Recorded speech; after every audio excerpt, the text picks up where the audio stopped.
Vamos lá, irmãos, preparados? Vamos para os versículos, então.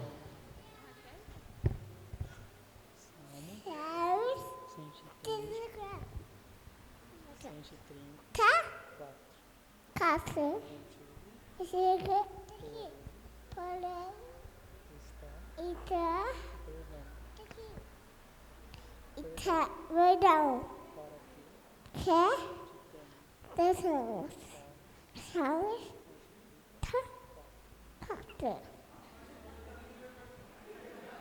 Ela fala em hebraico.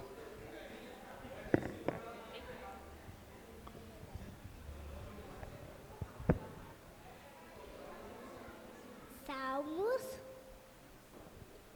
134. Contigo, porém, está o perdão para que temam. Salmos 134.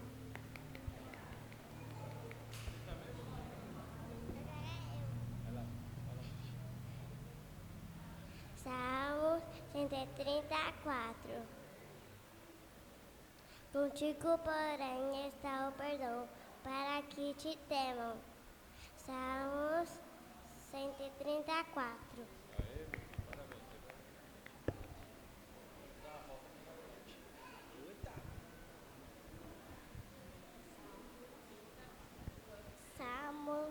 Salmo 134.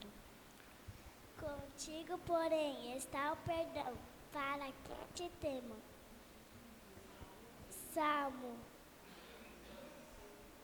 134.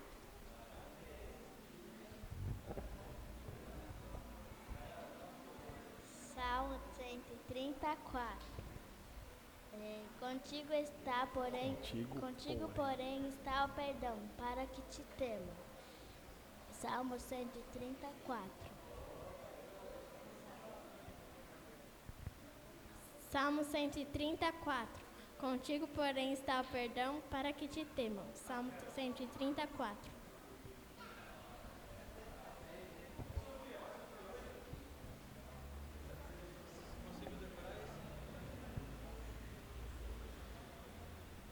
Salmo 134.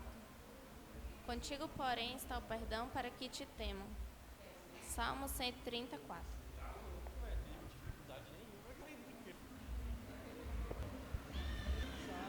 Salmo 134. Contigo, porém, está o perdão para que te temam. Salmo 134. Aê! Vamos todo mundo agora? Falta a Beca? Vai lá, Beca. Vamos lá então. Salmo 134. Contigo, porém, está o perdão para que te temam. Salmo 134. Oh.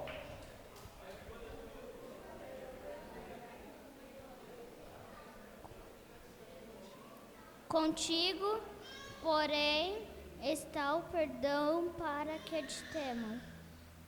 Salmo 134. Muito bem. Pronto? Todo mundo? A Bia não vai falar hoje? Vamos lá então, gente.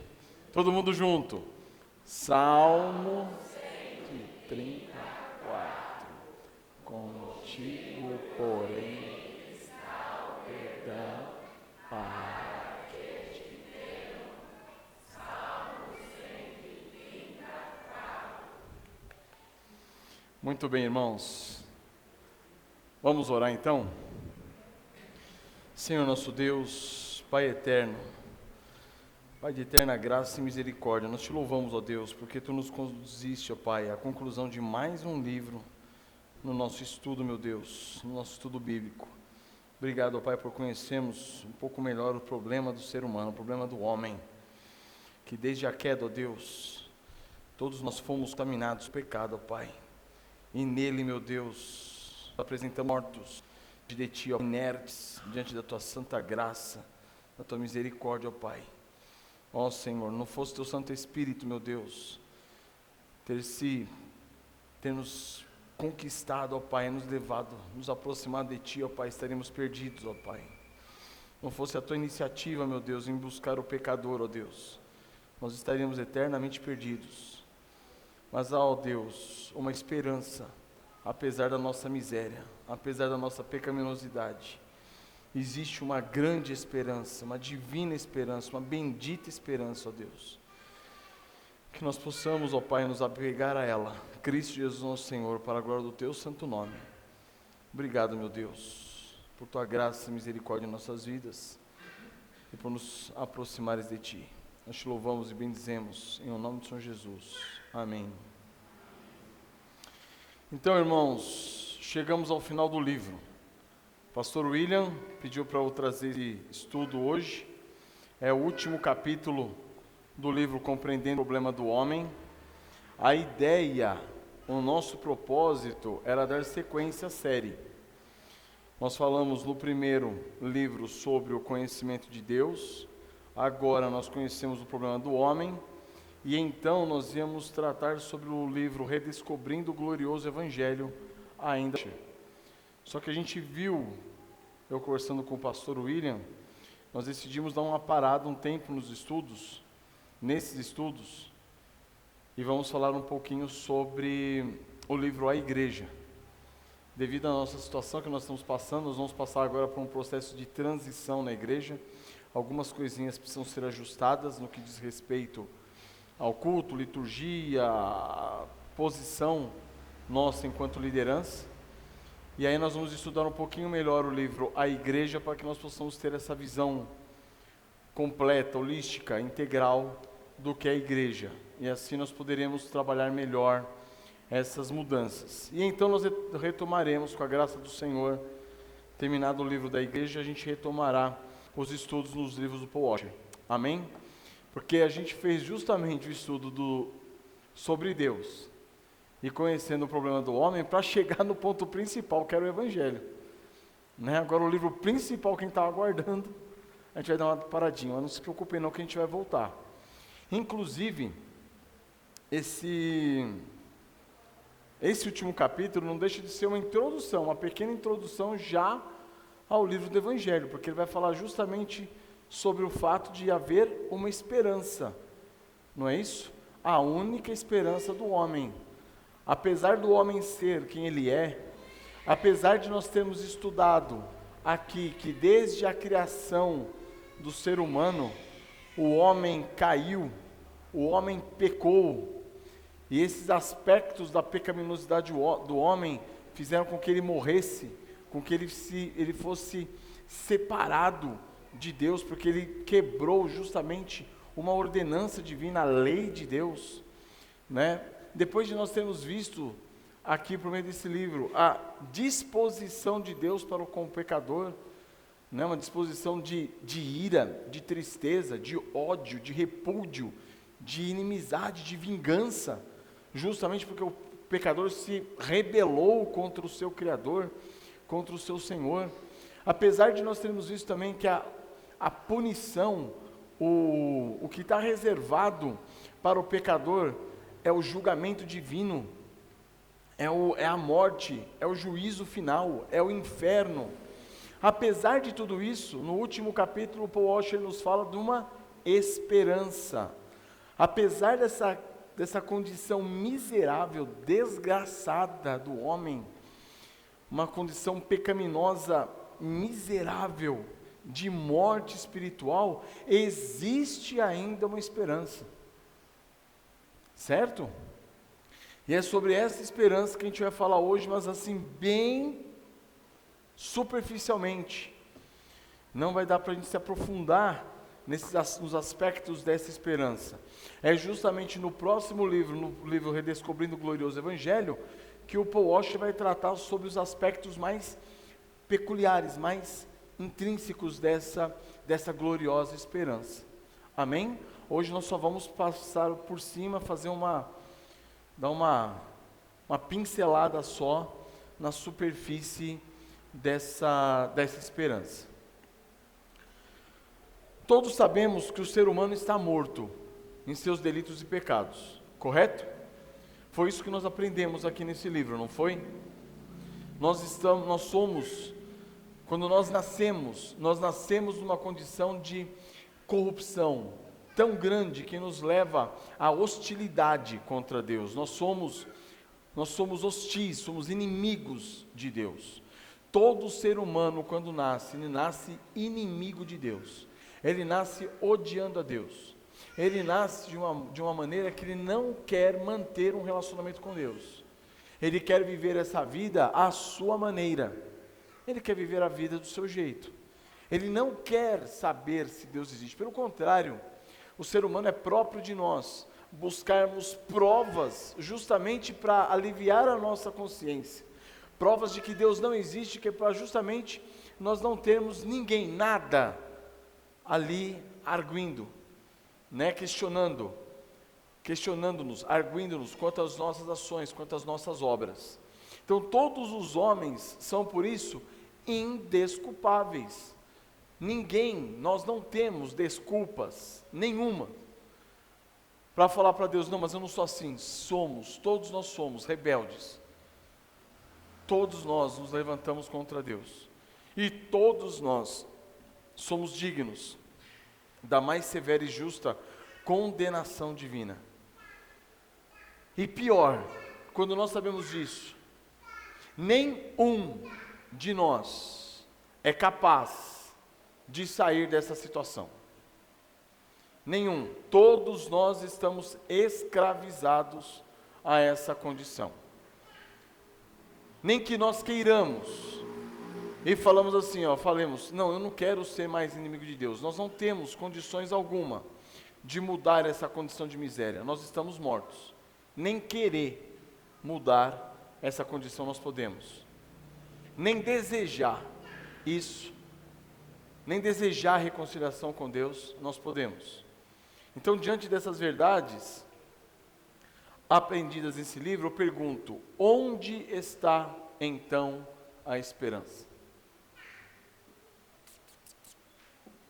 Nós vimos aqui no livro do Paul Washer que ele pega, e ele não trata muito desse assunto, ele somente pega algumas passagens e abre essas passagens, e ele pede para que nós, nos nossos estudos, possamos revelar, possamos apontar nessas passagens a verdade solene da nossa corrupção, em cada uma dessas passagens, e a grande esperança que essas passagens nos apresentam.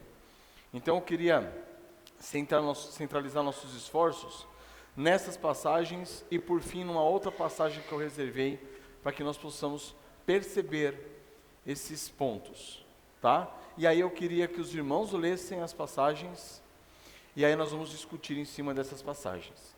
A primeira delas é o Salmo 130.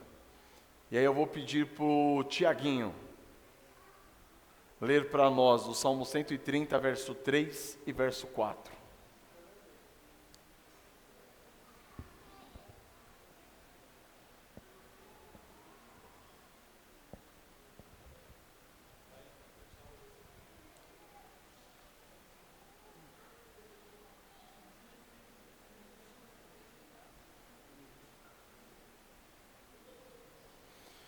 Pode, você leu 3 e recita o 4. Estou brincando, pode ler. Se observares, Senhor, iniquidades, quem, Senhor, subsistirá? Contigo, porém, está o perdão, para que te temam. Perfeito. Então ele diz o seguinte: se observares, Senhor, iniquidade, quem, Senhor, subsistirá? O que o salmista está dizendo aqui, irmãos? Vamos lá, participação de todo mundo. Homens, mulheres, crianças também podem participar. O que o salmista está dizendo aqui? Se observares, Senhor, iniquidades, quem, Senhor, subsistirá? O que o salmista está dizendo? Vamos, gente. Ânimo, meu povo. Pode dizer, minha irmã. A verdade solene é que se Deus levar em conta os nossos pecados, nenhum de nós escapará à condenação por causa deles. Tem alguém, Valéria, que consegue escapar? Ninguém. Então a irmã Valéria falou que se Deus observar os nossos pecados, se Deus atentar aos nossos pecados, quem é que vai suportar? Quem é que vai escapar? Ninguém. Então essa é a verdade solene que o Paul Washer tentou explanar, ou melhor, que ele explanou por todo o decorrer do livro. Que verdade? Todos nós estamos na mesma condição miserável, certo? Alguém aqui é diferente? Alguém aqui não é pecador? Alguém aqui está livre de iniquidades? Levante a mão. Ainda bem. Já pensou depois de um estudo desse aqui alguém? Então, qual é a nossa situação? Todos estamos numa condição miserável. Todos os seres humanos são pecadores, todos. E se Deus olhasse para os nossos pecados, nós estaríamos perdidos. Mas então, Deus é injusto? Nós somos todos pecadores. Então Deus fecha os olhos para os nossos pecados? Não. É aí que entra o segundo versículo. Contigo, porém, está o perdão para que te temam. Irmãos, essa é a grande esperança. O pecador, ele pode ser perdoado. Essa é a grande esperança. Existe perdão para o pecador, mas não é um perdão banal, não é um perdão barato, não é um perdão, sabe, porque ele quer te perdoar, ele vai te perdoar. Não é assim. Então não confunda uma coisa com a outra. Por que eu estou dizendo isso? Porque o próprio Deus nos apresenta um perdão, mas é um perdão que tem preço, certo? Por isso da relação entre o perdão e o temor. Se fosse um perdão barato, o versículo seria: contigo está o perdão, para que todo mundo te curta, se alegre em ti, te despreze, porque um perdão barato nos leva não ao temor, mas ao desprezo. Não é isso? Não é isso? Sabe aquela pessoa que fala o seguinte, ô Silvano, você me empresta aí R$5.000? Te empresto. Aí eu pego os R$5.000 do Silvano. Aí o Silvano fala assim, quanto você consegue pagar? Eu consigo pagar dia tal. Chega tal dia eu não pago. Passa mais um tempo, não pago. O Silvano, José, deixa quieto. Beleza. Quando eu precisar de novo, eu vou em quem? No Silvano. Porque para mim o Silvano é o quê? É um Zé Mané. Ele empresta de boa. Eu peguei o Silvano como exemplo, porque o Silvano não tem R$5.000 para me emprestar. Então não se refere a ele. Entende? E aí você começa a tratar a pessoa com desprezo. Aí seria: contigo está o perdão para que te desprezem, para que façam pouco de ti. Não, contigo está o perdão para que te temam. É um perdão que custou um preço, um alto preço. E quando você recebe esse perdão, recebe com temor. Fala, Caicão, você quer emprestar 5.000? Não. Então, ontem a gente estava evangelizando e é isso que a gente vê na boca das pessoas, né? Isso. Porque Deus é apresentado um Deus de uma graça barata, as pessoas fazem pouco de Deus e elas não vivem para Ele de jeito nenhum. A gente encontrou um católico ontem e aí ele falando que, não, vocês têm que falar do amor de Deus e tal, e assim, falando de uma forma banal, não, mas Deus perdoa, ou seja, aí eu falei, então quer dizer que se Deus perdoa, a gente pode continuar vivendo uma vida pecando, em pecado ainda? Aí ele falou que não, mas sabe quando não é sim? Então é exatamente isso, quando a gente entende o peso e o que o Senhor Jesus Cristo teve que pagar na cruz por nós, é impossível a gente não temer a Deus uma vez que Amém. nós somos perdoados. Então é um Amém. perdão exatamente isso. A gente encontra esse Deus da graça barata na boca das pessoas. Deus perdoa, então eu vivo uma vida de pecado tranquilamente e no último dia eu peço perdão, Ele perdoa, porque Ele é um banana mesmo, Ele vai me perdoar e acabou. E é exatamente, totalmente o contrário do que a Bíblia revela a respeito de Deus, né? Amém. Mas vocês percebem que se a gente não vê a verdade sobre quem nós somos, o perdão se torna banal. O perdão se torna banal. A gente costuma, nós enquanto pastores, quando tem algum caso, já aconteceu isso na nossa igreja, já no passado. Quando tem algum caso, algum problema conjugal, o marido traindo a esposa traindo o marido, a que nós orientamos o casal? A que haja perdão e reconciliação, certo? Então já houve isso, inclusive na nossa igreja. Já houve perdão e reconciliação num caso como esse, de adultério, dentro do lar, dentro do relacionamento. Contudo, se o transgressor não sente o peso daquilo que ele fez, ele vai cair de novo.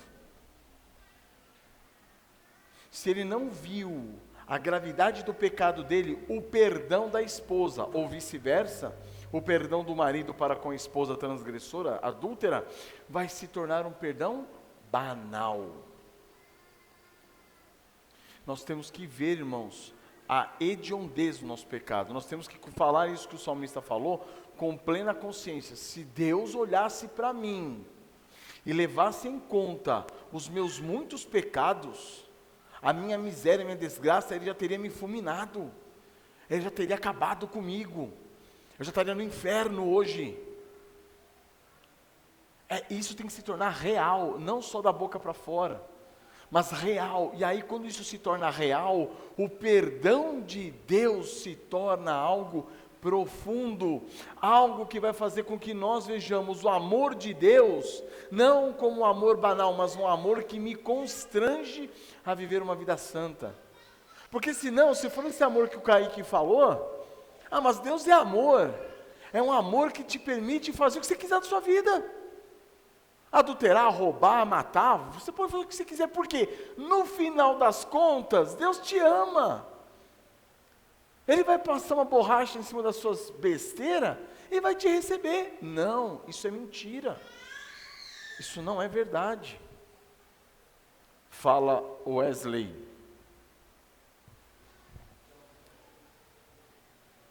Meditando nessa passagem ontem, a gente não pode deixar de lembrar do processo que a gente passa um pouco antes da nossa conversão, onde o Espírito Santo de Deus nos leva realmente no fundo do poço, mostrando nós ali a malignidade do nosso pecado, as nossas transgressões, e aonde a gente vê realmente que o Senhor é justo em nos condenar. Amém. Por isso que o salmista ele vai falar, aqui no versículo 1 de Salmo 130, né? Das profundezas clama a ti, Senhor, aonde ele realmente é levado a reconhecer a culpa do seu pecado, quando eu reconhecer que Deus é justo realmente, no versículo 3, Senhor, se o Senhor olhar para mim, tu verá que eu sou realmente um pecador, e eu sou realmente condenado. Vai falar lá em Salmo 51 também, Davi, né? Senhor, tu és justo no teu falar, justo no teu julgar, por quê? Pequei contra ti somente, né? Então é essa a diferença aqui. No versículo 4 ele vai falar, contigo porém está o perdão está em quem? Em Cristo. Para quê? Para que nós possamos temê-lo, obedecê-lo, reverenciá-lo através desse perdão concedido através de Cristo. Ou seja, o salmista chegou no fundo do poço para ele poder falar o que ele falou. Sim. Quando ele fala das profundezas clama a ti, é exatamente isso. Ele chegou para o fundo do poço e falou assim, daqui eu não consigo sair sozinho. Daqui não dá. Mas há esperança, porque contigo há perdão. Amém, irmãos? Louvado seja o Senhor, né? Quando eu falo que a gente vai arranhar só a superfície, é por quê? Porque a gente não vai se aprofundar nessa questão do perdão. Se Deus quiser, no próximo livro a gente vai se aprofundar nesses assuntos aí. Agora, Romanos 3:19. Eu vou pedir que a Marininha, não a Marina Tanamura, mas a Marina Vieira, leia Romanos 3:19, 22. até o 22? Do 19 ao 22. Ora, sabemos que tudo que a lei diz, aos que vivem na lei, o diz para que se cale toda boca, e todo mundo seja culpável perante Deus, visto que ninguém será justificado diante dele por obras da lei, em razão de que pela lei vem o pleno conhecimento do pecado. Mas agora, sem lei, se manifestou a justiça de Deus, testemunhada pela lei e pelos profetas, justiça de Deus mediante a fé em Jesus Cristo, para todos e sobre todos os que creem, porque não há distinção. Amém. Vamos lá, irmãos, vocês que fizeram estudo, vocês que estudaram, meditaram nessas passagens, digam para mim, onde está a verdade solene de que nós estamos numa condição desesperadora?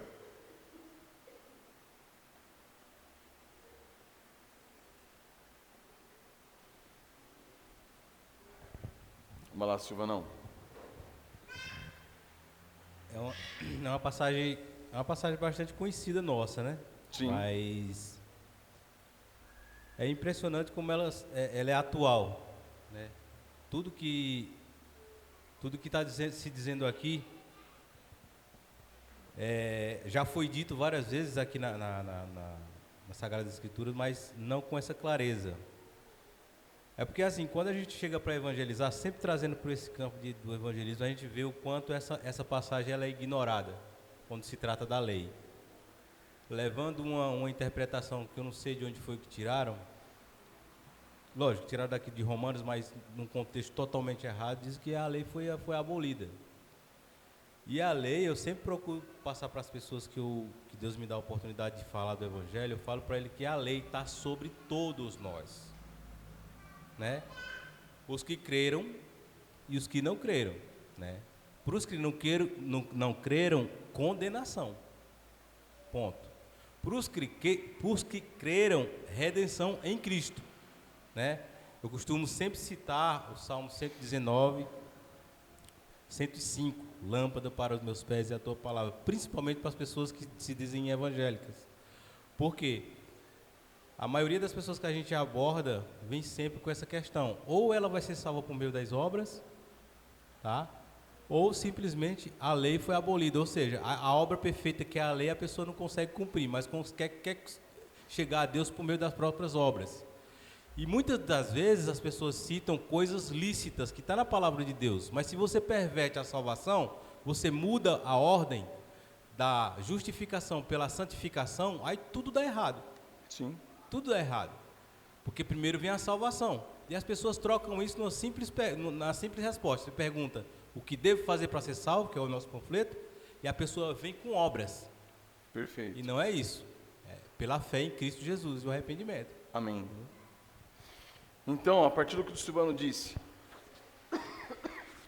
nessa passagem, o que salienta aqui para nós? O que é salientado para nós? Deus se utiliza de um instrumento para mostrar quem nós realmente somos. Que instrumento é esse?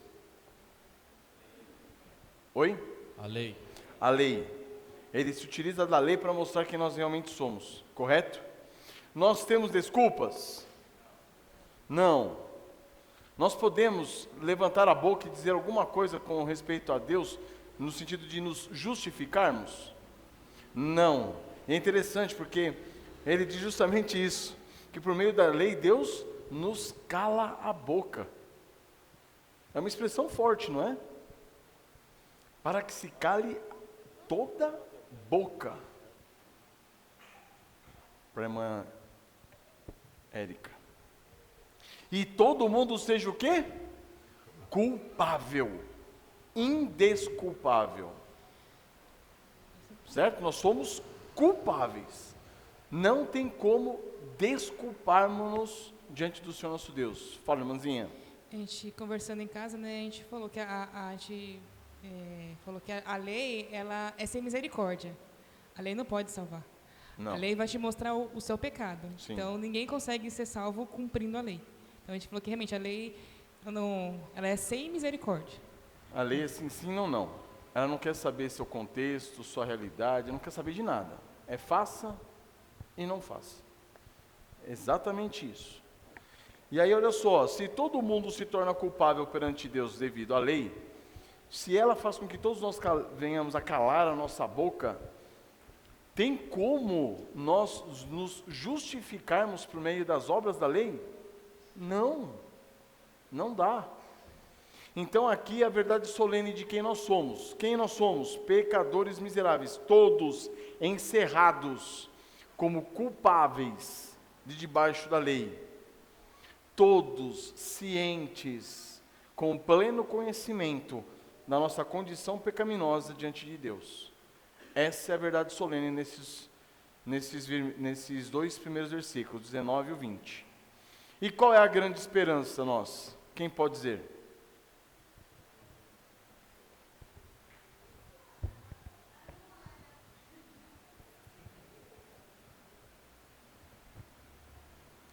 É a grande esperança, né, que está nos capítulos 21 e 22, coloquei aqui que Deus provê a reconciliação, imputando sobre nós a justiça do seu Filho, Jesus Cristo.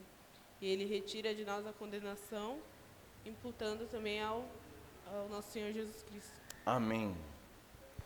Exatamente. Então, qual é a nossa esperança? É que sem lei, a justiça de Deus foi manifestada. Que justiça é essa?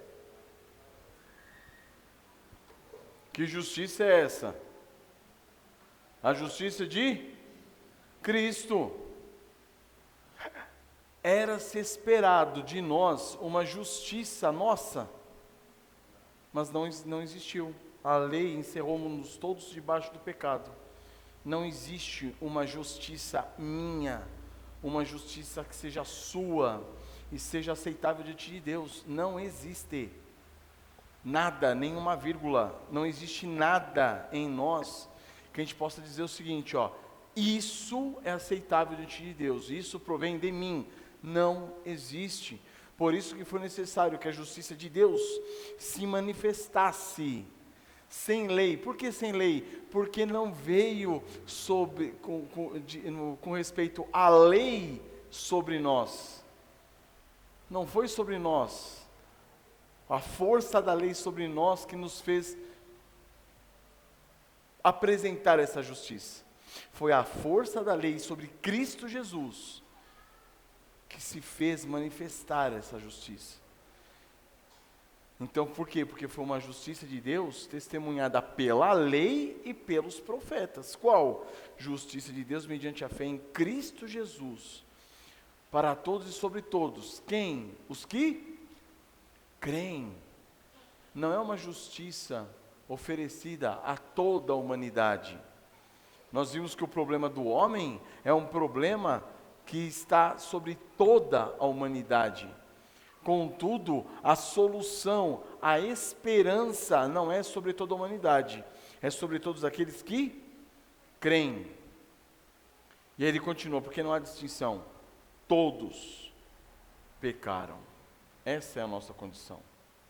E todos os pecadores que creem, esses têm sobre si a esperança de Cristo Jesus, da justiça do Senhor Jesus Cristo sobre eles.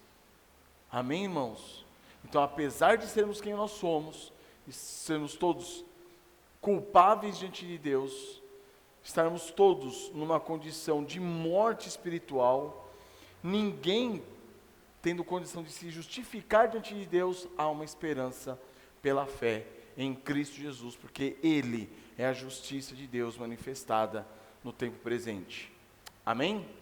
Mas ele não para por aqui, ele continua do versículo 23 ao versículo 26. E aí eu vou pedir para o Caiquinho ler para nós, do 23 ao 26.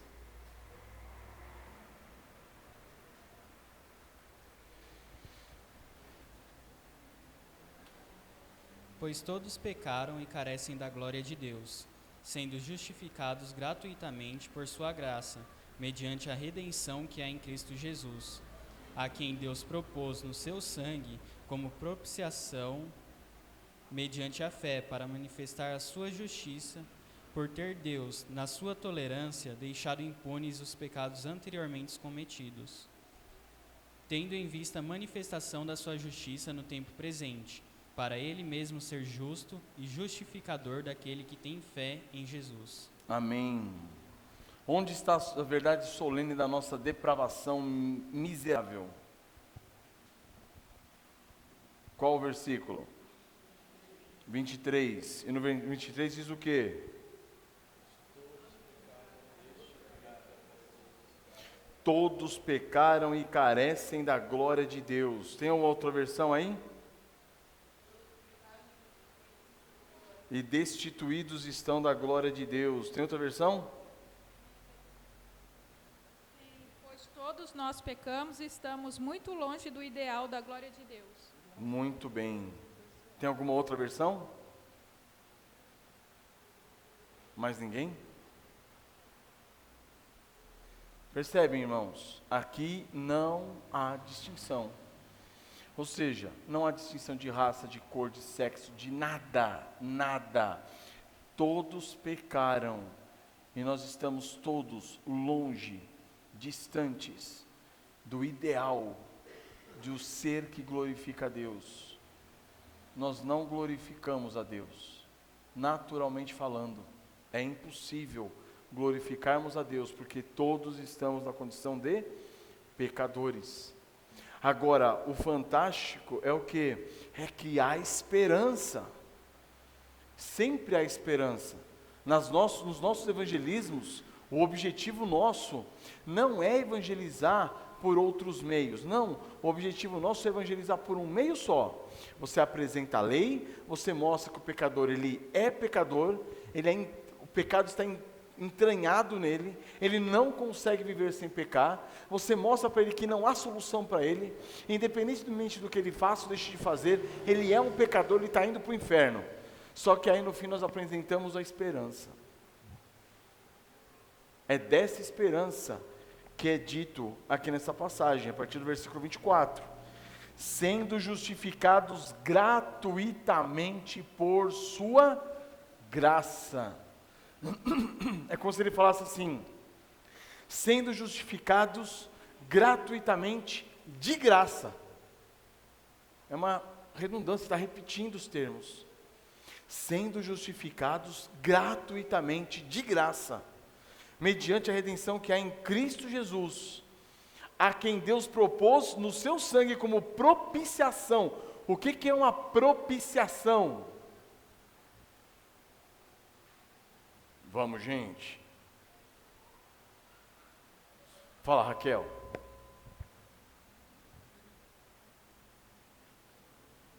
O que é propiciação? Tornar favorável. Tornar favorável, tornar propício, tornar aceitável. Ou seja, era algo totalmente horrendo diante de Deus. Nós éramos pessoas desprezíveis, seres desprezíveis. Agora, pela obra de Cristo Jesus, nós nos tornamos favoráveis, aceitáveis. Pelo que Cristo fez, nós podemos agora ser recebidos pelo Pai, pois até então nós éramos desprezados, rejeitados, como seres imundos, podres, nojentos, miseráveis, pecaminosos. Então, quem não vier a Deus por Cristo Jesus, continua nessa situação desprezível, nojenta, podre. Agora foi Deus quem propôs essa redenção, Deus quem propôs essa propiciação em Cristo Jesus. Nós vamos ver hoje no curso de membresia, Cristo como mediador. É isso que Ele faz para conosco. Ele nos torna propícios a Deus, aceitáveis a Deus. Então o pecado que até então nos separava de Deus, porque essa é a função do pecado, nos separar do Deus santo e justo, agora por Cristo nós fomos reaproximados, reconciliados.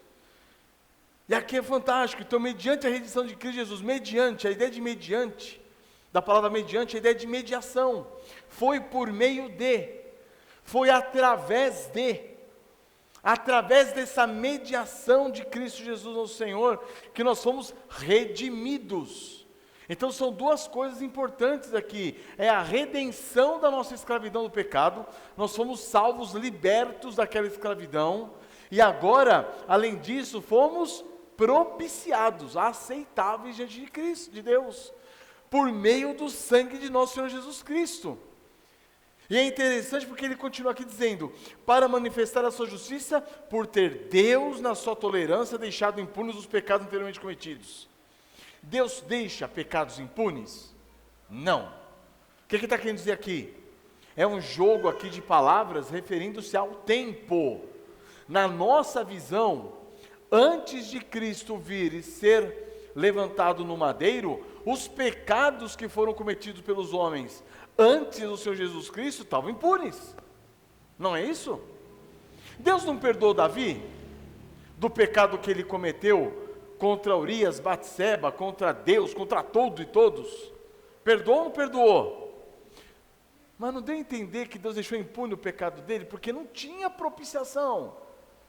Não houve mediação, não havia mediação naquela época. Cristo Jesus não tinha morrido por Davi. Então, aparentemente, dentro da linha do tempo, os pecados estavam aparentemente impunes. Porque Deus tinha que manifestar a sua justiça no tempo presente. O tempo presente que Paulo está falando aqui foi na nossa era. Deus manifestou a sua justiça em Cristo Jesus.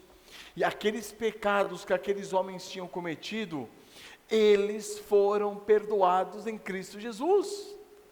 É por isso que Davi se regozija do perdão de seus pecados, mesmo sem ter conhecido a Cristo, mesmo sem saber o que Cristo faria por ele, e os aspectos mais profundos dessa redenção, dessa propiciação. Davi se regozijou. Abraão foi perdoado em Cristo, porque viu o seu dia, mesmo sem conhecer os aspectos mais profundos dessa redenção, dessa salvação, dessa propiciação. Então Deus manifesta a sua justiça em Cristo Jesus, perdoando todos os pecados cometidos anteriormente, na época de Cristo e posteriormente, por meio de em todos aqueles que creram, tendo em vista a manifestação da sua justiça no tempo presente, para ele ser o justo, ser justo e o justificador daquele que tem fé em Jesus. E aí vocês dizem, mas calma aí, aqueles homens não tiveram fé em Jesus, tiveram fé em Deus. É o que o salmista disse no Salmo 130. Não é isso? Senhor, se tu observares a iniquidade dos homens, quem vai subsistir? Ninguém. Contudo, contigo está o perdão.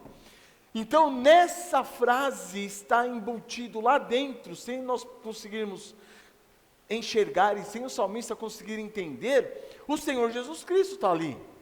Contigo está o perdão. Contigo está a propiciação, contigo está a redenção. Tudo isso vem no bojo da palavra perdão. É incrível, não é? Essa passagem é uma das passagens mais fantásticas das Escrituras, porque ela vai nos resumir o Evangelho todo em alguns versículos, desde o versículo 19 até o versículo 26. O Evangelho está resumido de tal forma, que no versículo 27 ele diz, onde, pois, a jactância? Onde está o orgulho? Foi de todo excluído. Ele está falando, a salvação é tão pela graça, mas tão pela graça, e totalmente destituída da força do homem, que diante dessas passagens não resta orgulho nenhum, presunção nenhuma, nada, nenhum orgulho, arrogância, presunção, jactância fica de pé diante dessas verdades.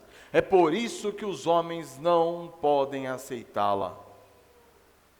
Porque o homem quer o quê? Quer fazer boas obras para bater no peito e dizer, eu mereço a minha salvação.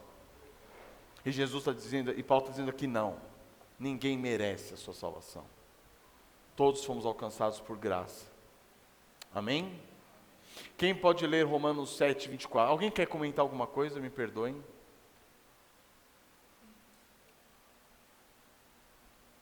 Calma, gente, calma, um de cada vez. Romanos 7, 24, então. Quem se voluntaria a ler? Para eu não precisar mandar. Moisés. Era você que ia mandar, Moisés, se ninguém se voluntariasse. Era você que ia mandar se ninguém se voluntariasse. Brincadeira, vai lá. Romanos 7, 24 até 8, 2, Mo.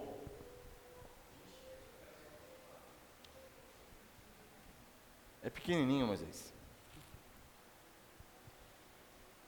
Desventurado homem que sou, quem me livrará do corpo desta morte? Graças a Deus por Jesus Cristo nosso Senhor. De maneira que eu de mim mesmo, com a mente, sou escravo da lei de Deus, mas segundo a carne, da lei do pecado. Agora, pois, já nenhuma condenação há para os que estão em Cristo Jesus, porque a lei do Espírito da vida em Cristo Jesus te livrou da lei do pecado e da morte. Amém, amém. Onde está a verdade solene de que o homem é um miserável pecador?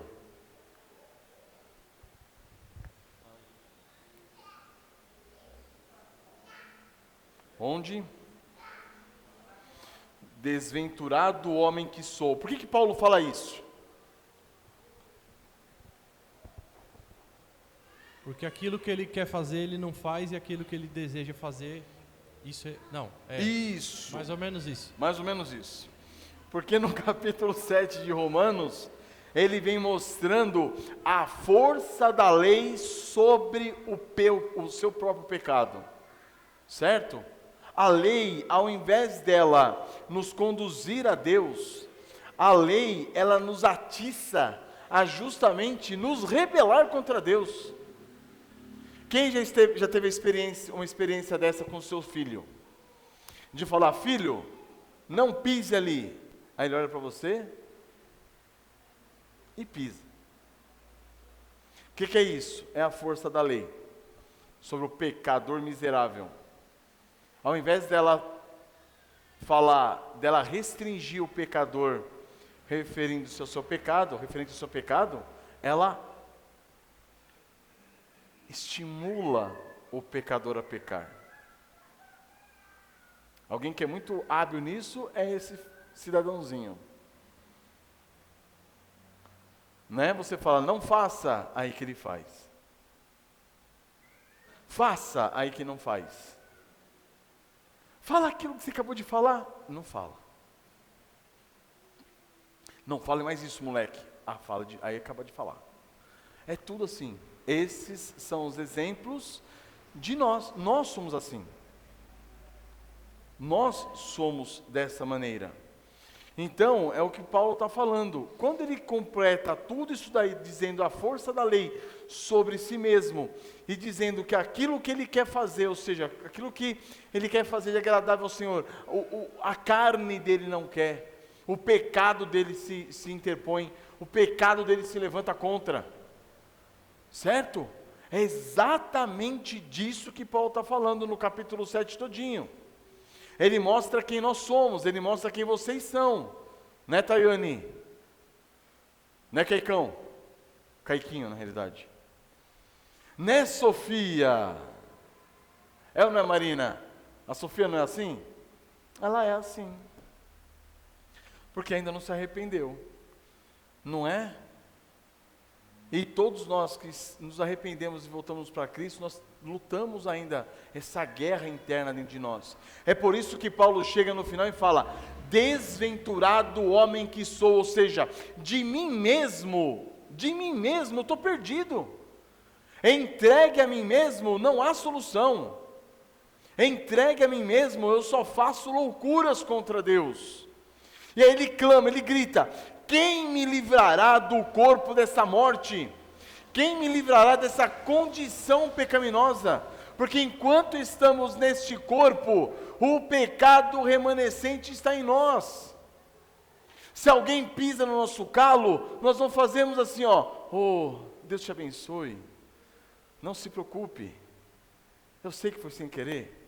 Não. A gente vira uma fera, uma onça, não é isso?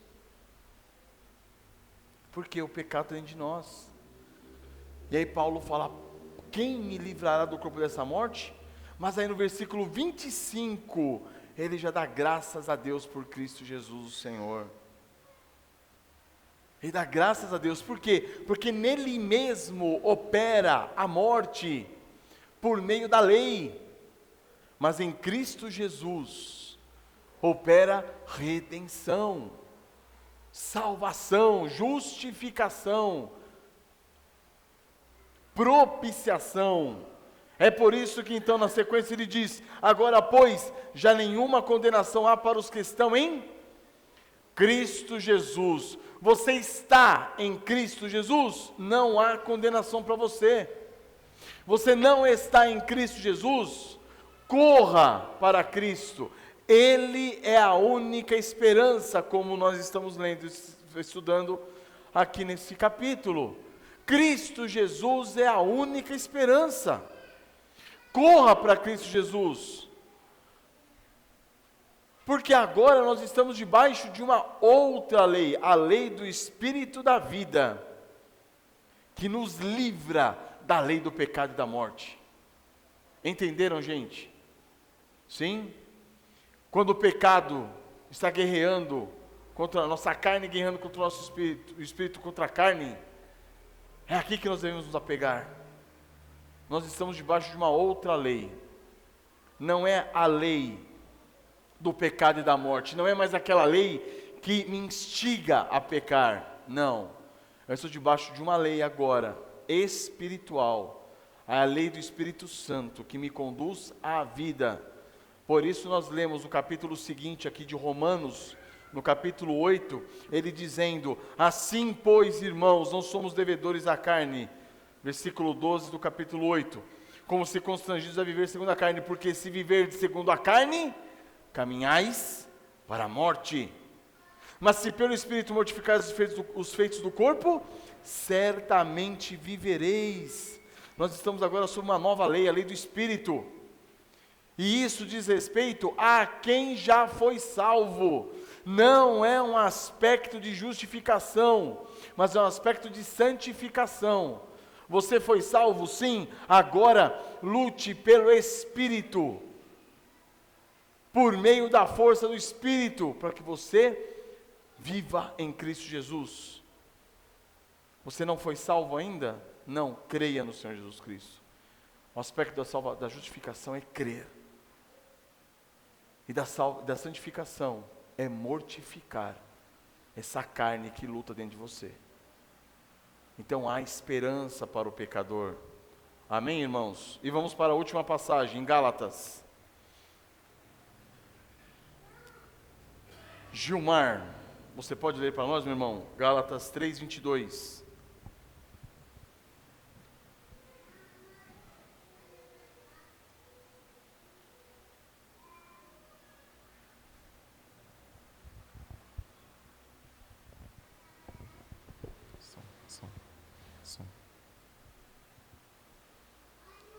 Mas a Escritura encerrou tudo debaixo do pecado, para que a promessa pela fé em Jesus Cristo fosse dada aos crentes. Fantástico esse versículo, né? Ele resume bem essa relação. Bem a relação. Todos estamos em que condição? Encerrados sob o pecado. O que significa sob? A preposição sob, debaixo de. E sobre, acima de. Não confundam. Então, sob, debaixo de. Todos fomos encerrados sob o pecado. Imagina o seguinte: esse palco aqui, ó, ele é oco por baixo.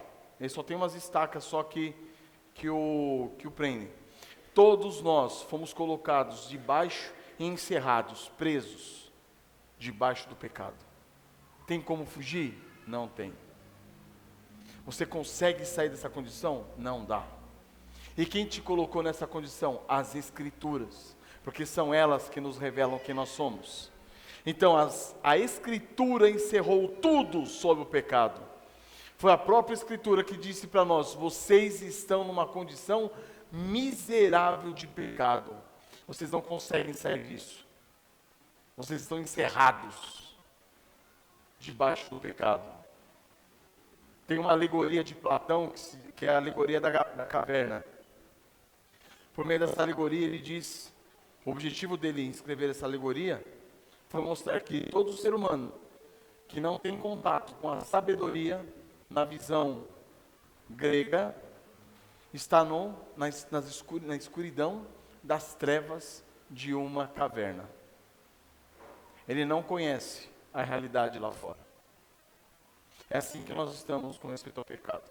Esses homens viram algumas coisinhas, mas não viram a profundidade do que Deus tinha a nos revelar em Cristo Jesus. O problema nosso não é a falta de sabedoria. Por mais que você veja, você não sai desse encerramento do pecado, se você não crer no Senhor Jesus Cristo.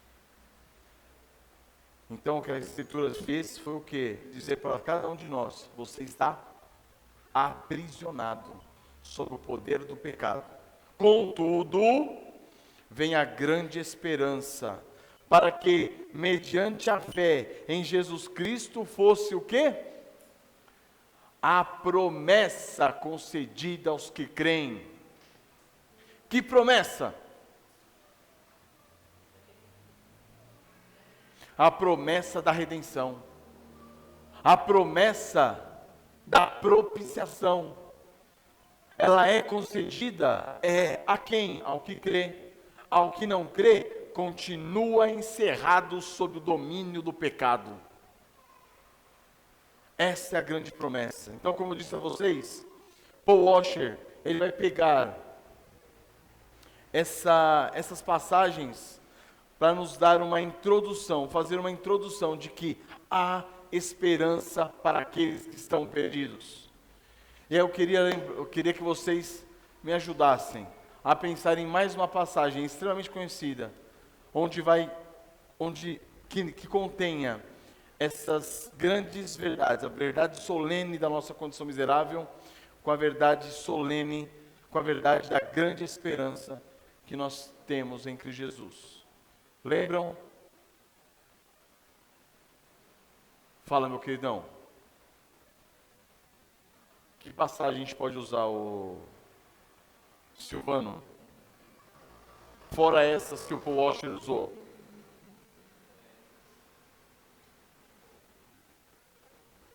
É uma passagem que, inclusive, é um salmos que a gente canta, mas tem uma passagem que chama muita atenção. Apesar de não ser muito conhecida, mas é algo que a gente deve meditar. Salmos 85, a partir o 9 e o 10. Diz assim: próxima está a salvação dos que o temem, para que a glória assista em toda a terra.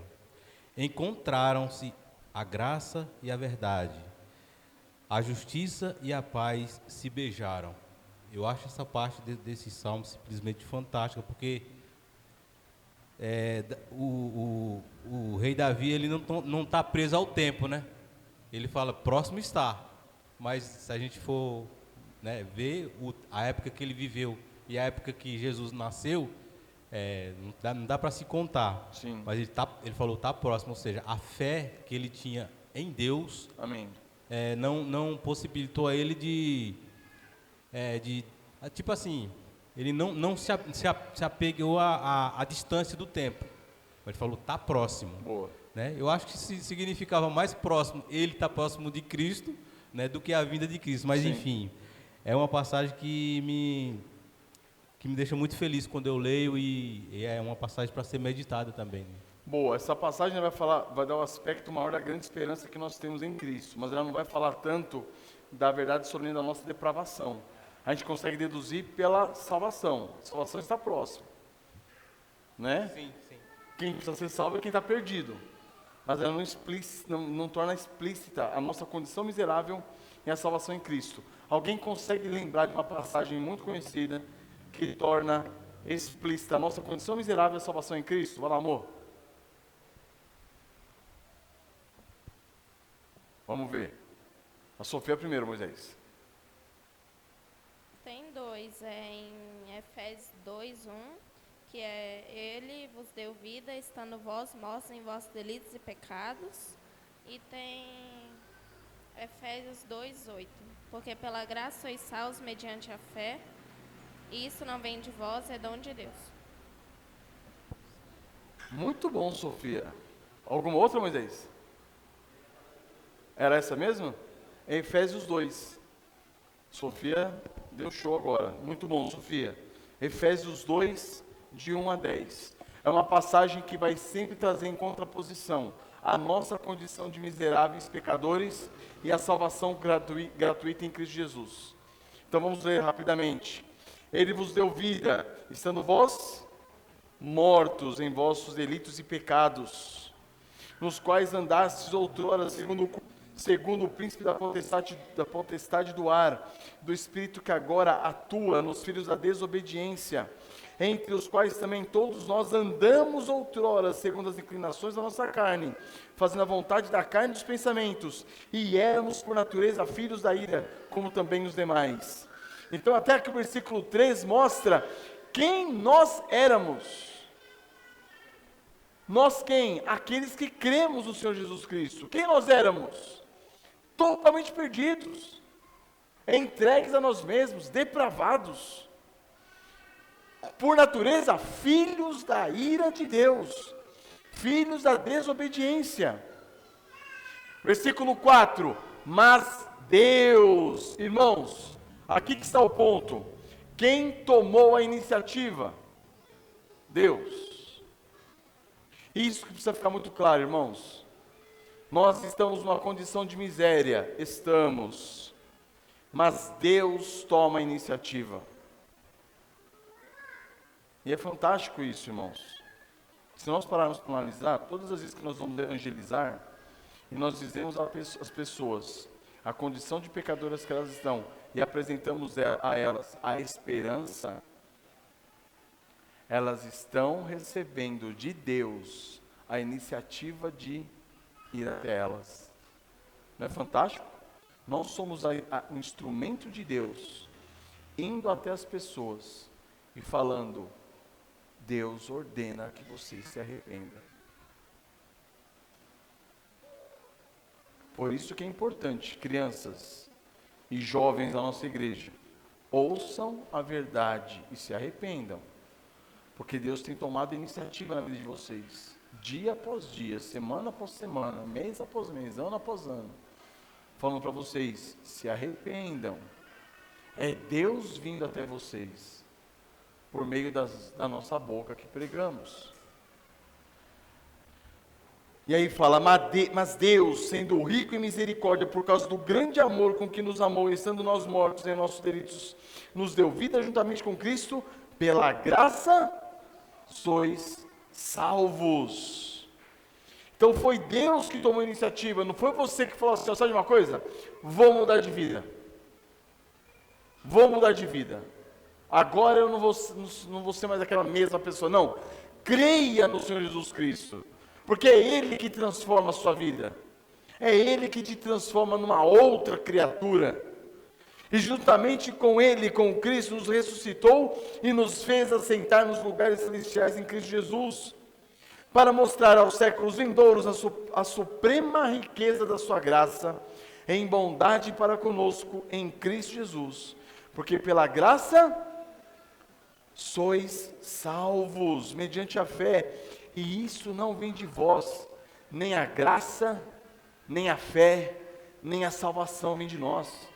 É dom de Deus, e também não é de obras, não é pelo que você faz ou deixa de fazer, mas não é de obras para que ninguém se glorie, pois somos feitura dele, criados em Cristo Jesus para as boas obras, as quais Deus de antemão preparou para que andássemos nelas. Amém, irmãos? Irmãos, que essas verdades estejam muito enraizadas em nosso coração, porque a tendência nossa é sempre acharmos que de alguma maneira a gente pode comprar o favor de Deus, e isso é heresia, Por mais que nós não acreditemos nisso, por mais que nós não proclamemos isso, por mais que nós não professemos isso, muitas vezes nós vivemos dessa maneira. É um erro muito grande acharmos que de alguma forma nós podemos melhorar a obra de Cristo realizada na cruz do Calvário em nosso favor. Não temos nada para melhorar, nós só podemos piorá-la. A única coisa que você pode fazer é crer e recebê-la no seu coração, sabendo que Cristo Jesus te lavou, te purificou dos seus pecados. É em Cristo que nós somos salvos. É em Cristo que nós temos essa salvação gratuita. Amém? Alguém mais tem algum comentário a fazer?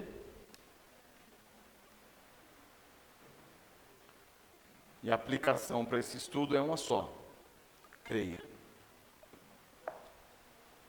Então nós concluímos então Pastor, o livrinho. Diga. Só lembrar de um versículo no Antigo Testamento que fala a respeito desses pontos elementares. É Ezequiel. Eu gosto muito de Ezequiel 36, que vai falar tanto da nossa miséria e por que Deus resolveu nos salvar. E isso nos humilha de uma tal forma que nos deixa, como o texto nos diz, a entristecer. 27 diz assim: porém dentro de vós o meu espírito, e a consequência disso é que ele nos livraria das nossas imundícias, no verso 29. Porém, no versículo 31 é uma coisa que me faz lembrar muito. Ele diz assim: então vos lembrareis dos vossos maus caminhos e dos vossos feitos, que não foram bons, e tereis nojo em vós mesmos das vossas iniquidades e das vossas abominações.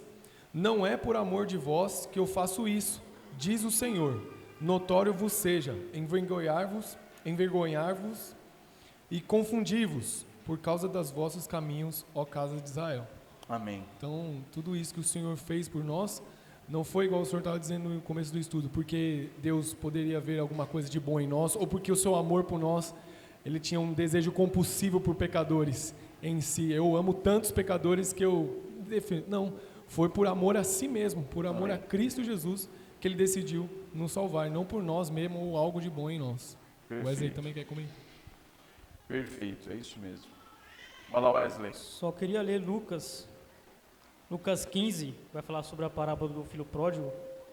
No versículo 21 vai falar sobre a declaração do filho pródigo a seu pai, né? Vai falar assim: Pai, pequei contra o céu e diante de ti, já não sou digno de ser chamado teu filho.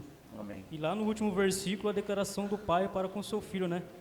Vai falar assim: entretanto, era preciso que nos regozijássemos e nos alegrássemos, porque esse teu irmão estava morto e reviveu, estava perdido e foi achado. Glória a Deus. Amém, irmãos. Louvado seja o Senhor. Ora para nós, Wesley, para nós encerrarmos então. Senhor Deus, Pai que está no céu, ó Pai, louvado seja o Senhor, por tão grande misericórdia, Pai, por tão grande amor que o Senhor teve para conosco, Senhor, miseráveis pecadores, ó Pai, enviando, Pai, o Teu próprio Filho, Senhor, para morrer por nós, para que por meio dele, Pai, nós fôssemos, ó Pai, salvos, ó Pai, por meio dele nós fomos reconciliados, ó Pai, para com Deus novamente, para que a nossa comunhão fosse restabelecida, Pai. Ó Deus, que mérito nós tínhamos, ó Pai? Nenhum. Somente, Pai, o mérito do Teu Filho Jesus Cristo, ó Pai. Então nós te agradecemos, ó Pai. Muito obrigado pelo Teu Filho Jesus Cristo, ó Deus. E que nós, Pai, através do poder do Teu Espírito Santo, nós pedimos, ó Espírito Santo, nos conduza, Pai, a viver em totalmente gratidão a Ti, Pai. Em totalmente obediência, Senhor, fazendo a Tua vontade, proclamando, Senhor, essa tão grande salvação, Pai, para que por meio de nós o Teu nome seja glorificado e santificado, Pai. É que nós te pedimos, em nome de Jesus, Teu Filho, que nós oramos. Amém. Amém. Irmãos, então está encerrado o estudo desse livrinho. Para a semana que vem, será que tem algum livro à igreja ali, Moisés? Só para mostrar para os irmãos? Para a semana que vem, então, nós vamos começar o estudo no livro A Igreja. Quem vai retomar os estudos é o pastor William, com a graça do Senhor.